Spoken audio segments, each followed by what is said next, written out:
time to wake up, people. This one goes out to teachers. Teachers and students.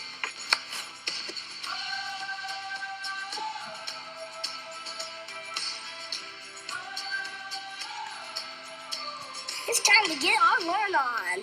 And we got a lot to learn, too. I don't know it all, but I know a few things. Science. You hear? You take up space, you matter. It's just science, man. Don't be a bully. Don't even be a bully to the bullies. It just makes more bullies. We can all be awful sometimes. We can all also be awesome. It's time to be more awesome. And that's what it's time for. History. We gotta study it so we don't repeat it. But if history does repeat itself, then I'm gonna name my pet dinosaur Reginald. I just hope he doesn't eat me. We can't just study history. We gotta make history. And history's made by ordinary people. Ordinary people like you and me. And that guy. The world's greatest thinkers. Confucius, Albert Einstein, Justin Timberlake. They put their pants on one leg at a time, just like me. But I put my pants on one leg at a time while I'm dancing. You can go by. Yeah. You're gonna be in the video, though. Life's a school, and you gotta show up. You can't just sleep in. You can't be late.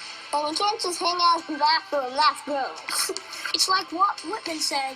No, except he didn't say that. But you would know that if you would read a book, baby. Seriously, read a book. Any book except the vampire ones. You want to change the world? You gotta know about it. What if Shakespeare didn't go to school? His plays would be even more confusing. To be or not to be? Is that the question? I don't know what a question is. I didn't go to school. Anybody? Help me out here. I got a question for you. What are you teaching the world? How to be boring? How to make the world sad? No, you're not. You're teaching the world what it looks like to be awesome. No matter who you are, somebody's learning from you. Everybody's a teacher and everybody's a student. Look for the awesome. Teachers see things. They see when you're running down the hall. They see when you're passing notes. But they also see the person that we can all become someday. A writer or a speaker or Martin Luther King. Teachers, keep teaching. Students, keep studenting. That's not a word. Sorry about that. Here's to teachers that see the awesome. The homework is this. What do you want to teach the world? Do it. Let's make some history together because it's simple math. Together, we're better. Those girls are a little too loud. Is there a teacher who inspires you? Let them know. This is for teachers everywhere, so share it with them. We gotta make the world awesome. Somebody's learning from you. I'm out. Get to learn all. We're making history. So I hope you enjoyed our little video today from Kid President. He always seems to put a smile on my face, and his message always seems to be a positive one. And you may be wondering, what on earth does Kid President have to do with our topic today? But he mentioned something about the fact that teachers see everything. And he is so true. We probably see more things than we would care to mention. But I would like to use that opportunity to talk a little bit about search and seizure today. So let me ask you, what steps would you follow when you see suspicious activity among a student or a group of students? Think about it a little bit. What might constitute letting the principal know or the building supervisor or something like that maybe you suspect a student is maybe carrying something in their book bag, or maybe there's something in their desk that you need to be concerned about. Today's topic will focus on those issues and what is expected of you as a faculty and staff when it comes time to search and seizure issues. Okay, so what you need to know. Students, like adults, are guarded by the U.S. Constitution and are protected from unreasonable searches and seizures. School officials, however, have greater latitude when it comes time to searching lockers or desks than when searching the individual student. The key here is reasonable suspicion. As teachers and school leaders, we only need reasonable suspicion to begin a search. The Supreme Court ruled in New Jersey versus TLO that obtaining a search warrant prior to a search would hamper disciplinary procedures needed to maintain a safe school setting. It would simply take too much time to acquire a search warrant anytime we needed to search a student's desk or their book bag or maybe even their automobiles. Simply stated, school personnel should have reasonable grounds to believe a search of a particular student is necessary to provide proof that the student has violated a particular policy, rule, or law.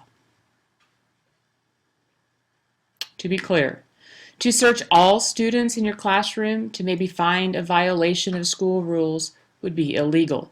There must be individualized suspicion. So if something comes up missing in your classroom and you're going to search everybody just to see who has it, you would not be protected by law if you conducted such a search. Student desks and lockers. Searches must be based on clearly written policies that inform students that desks are subject to search if reasonable suspicion is established. When searching lockers, the student and at least one other school official must be present. Book bags. A little different here. Searches of book bags require a stronger evidence to establish reasonable suspicion. You must have probable cause and inform students and parents beforehand that a search will be conducted. Automobiles. Students and parents, again, must be informed, preferably by district policy, that automobiles are subject to reasonable search. However, if the automobile is off of school grounds, law enforcement must obtain a warrant prior to the search in order for that search to be legal. Personal searches. In this case, you need overwhelming evidence to justify a personal search of a student. And then even then, we must protect the student's dignity. Make for sure only same-sex school officers search particular students and so forth. Personal searches must be considered last resort options only and should be handled according to district policy. Points to remember. A student's freedom from unreasonable search should be carefully balanced against the need for the school to maintain order, discipline, and to protect the health and safety and welfare of all students. A school search should be based on reasonable grounds for believing that something contrary to school rules or significantly detrimental to the school and its students will be exposed by that search. Arbitrary searches or mass shakedowns can never be justified as reasonable and are in fact illegal. In the words of Kid President, teachers do see everything, and that puts you in the driver's seat to determine that if what you are seeing clearly violates school policy. You must decide what, if any, action will be taken based on your observation. And for your exit ticket today, maintaining order in the classrooms has never been easy, and it is evident that the school setting requires some easing of the restrictions to which searches by public authorities are ordinarily subject. And so, to take a line from Kid President, remember, we all put our pants on one leg at a time. Do your part to make our school community awesome. And please contact me if you have any questions. Thank you.